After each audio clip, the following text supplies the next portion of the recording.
जनवरी 2026 दिन गुरुवार का, हिंदी तिथि माघ कृष्ण षष्ठी। और आइए बात करते हैं आज के मुख्य समाचार, बड़ी खबरें, देश और दुनिया का ताजा अपडेट लेकर हाजिर हो गए। आज का ये वीडियो भी बहुत स्पेशल होने वाला है। सरकारी कर्मचारियों के लिए, किसान भाइयों के लिए, युवाओं के लिए, पढ़ने वाले बच्चों के लिए, माता और बहनों के लिए और आम जनता से जुड़े कई महत्वपूर्ण फैसले जानने वाले हैं। वीडियो को आप पूरा ध्यान से आखिर तक देखिएगा। खबरों की शुरुआत आप लोगों के प्यार और आशीर्वाद से करते हैं। इस वीडियो को आप कर दीजिएगा दोस्तों लाइक और शेयर, ताकि दोस्तों हमें मोटिवेशन मिलता रहे और हर रोज हम ऐसे ही ताजा अपडेट खबरें देखते रहें। अलर्ट और चौंकाने वाली खबरों से एक बार फिर शुरुआत करते हैं। सबसे पहले तो आप देखिए दोस्तों, इंदौर के भागीरथपुरा में दूषित पानी पीने से अब तक 20 लोगों की जानें जा चुकी है। बुधवार को भी कुछ मरीजों में उल्टी दस्त के मामले और सामने आए हैं। इधर आप देखिए, नेशनल ग्रीन ट्रिब्यूनल यानी एनजीटी की सेंट्रल जोन की भोपाल बेंच ने भोपाल और इंदौर समेत 8 शहरों में बढ़ते प्रदूषण पर चिंता जताई है और इसे लेकर सरकार से 8 सप्ताह के अंदर रिपोर्ट पेश करने को भी कहा है। एनजीटी ने माना कि भोपाल में वायु गुणवत्ता तय मानकों से बहुत ज्यादा नीचे है और एक्यूआई बहुत खराब से गंभीर श्रेणी में पहुंच गया है। भोपाल में एक्यूआई बहुत खराब से गंभीर श्रेणी में। इसके अलावा देखिए आप, सर्वे में एक बड़ा दावा किया गया है कि फूड ऐप पर खाना महंगा मिल रहा है। 55% यूजर्स ने रेस्टोरेंट से ज्यादा दाम चुकाए हैं। सर्वे में 79,000 जवाब शामिल हुए। ये तो आप जानते ही, हमारे देश भर में फूड डिलीवरी ऐप जैसे जोमेटो, स्विगी, ब्लिंकिट, इससे हम खाना वगैरह मंगवाते हैं। उपभोक्ताओं और डिलीवरी वर्कर्स की नाराजगी लगातार बढ़ती हुई देखी जा रही है। लोकल सर्किल्स के कभी हालिया सर्वे में 55% यूजर ने ये कहा कि जब वे इन ऐप से खाना ऑर्डर करते हैं ना, तो रेस्टोरेंट में जाकर खाने की तुलना में उन्हें ज्यादा पैसे चुकाने पड़ते हैं और इसकी वजह पाई गई ऐप द्वारा रेस्टोरेंट से लिया जाने वाला 20 से 30% की भारी कमीशन और इसका सीधा सीधा असर ग्राहकों की जेब पर पड़ रहा है। इस सर्वे में देश के 359 जिलों के 79,000 से ज्यादा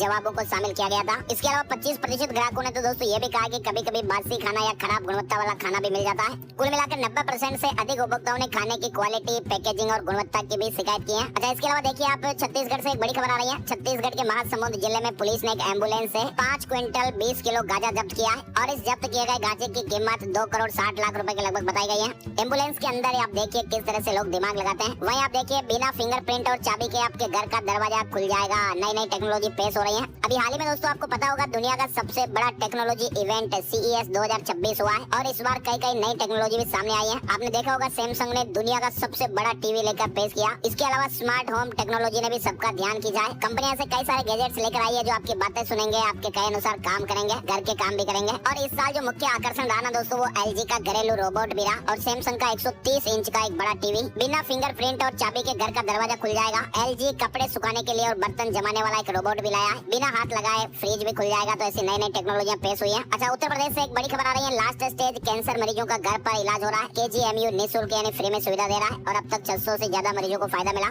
KGMU के डॉक्टरों की अनोखी पहल है और लास्ट स्टेज कैंसर से पीड़ितों को इसमें राहत दी जा रही है। रेडियोथेरेपी विभाग के डॉक्टर कैंसर मरीजों को घर जाकर सलाह दे रहे हैं, मरीजों की देखभाल के तौर तरीके भी बता रहे हैं। साथ ही उत्तर प्रदेश प्रयागराज से भी बड़ा अपडेट आप देखिए। इस वक्त दिन में सबसे ज्यादा ठंड तड़के 4 से 6 बजे के बीच लग रही है और उसी वक्त प्रयागराज माघ मेले में करीब 10 लाख लोग गंगा में हर रोज डुबकी लगा रहे हैं। और ये कोई एक दिन स्नान नहीं होता है, बल्कि पूरे 1 महीने तक ये स्नान चलता है। स्नान के बाद वापस आते हैं और भक्ति में लीन हो जाते हैं। कल्पवासी पौष पूर्णिमा से माघ पूर्णिमा तक संगम के किनारे रहेंगे। धार्मिक नगरी प्रयागराज में पौष पूर्णिमा के साथ ही माघ मेला शुरू हो चुका है। चलिए बड़ी खबर देखिए, बिहार में हिजाब पहनकर ज्वेलरी नहीं खरीद पाएंगे। ज्वेलर्स एसोसिएशन का ये फैसला है। आरजेडी ने कहा कि हिजाब निशाना, वहीं बीजेपी ने कहा कि इस्लामिक कंट्री नहीं है। उत्तर प्रदेश के झांसी के बाद अब बिहार ज्वेलर्स एसोसिएशन ने बुधवार यानी 7 जनवरी को सुरक्षा को लेकर ये बड़ा फैसला लिया। बिहार के सभी ज्वेलरी शॉप में अब हिजाब, नकाब या घूंघट पहनकर आने वालों को सोने चांदी की दुकानों में एंट्री नहीं दी जाएगी। इसके साथ ही हेलमेट, मुरेठा पहनकर आने वाले पुरुषों की भी एंट्री बैन की गई है। हालांकि इस फैसले पर विवाद भी शुरू हो चुका है। राजद का कहना है कि सुरक्षा के नाम पर हिजाब और नकाब को निशाना बनाना गलत है। वहीं बीजेपी ने राजद को जवाब देते हुए कहा कि ये भारत है, इस्लामिक कंट्री नहीं। चलिए बड़ी खबर देखिए आप, उत्तराखंड कुंभ में मुस्लिमों की नो एंट्री की मांग की गई है। हिंदू संगठन ने कहा कि 1936 का कानून लागू करें। वहीं सीएम ने कहा कि सोच समझकर फैसला लेंगे। उत्तराखंड के हरिद्वार में 2027 में होने वाले कुंभ के दौरान 105 घाटों पर धार्मिक संगठनों ने गैर हिंदुओं के प्रवेश पर रोक लगाने की मांग की है। इधर बड़ी खबर देखिए, झारखंड में एक हाथी ने 6 लोगों को कुचलकर जान ले ली। 6 दिन में 16 लोगों की जानें ले चुका है। वन विभाग ने अंबानी के वनतारा से मदद मांगी।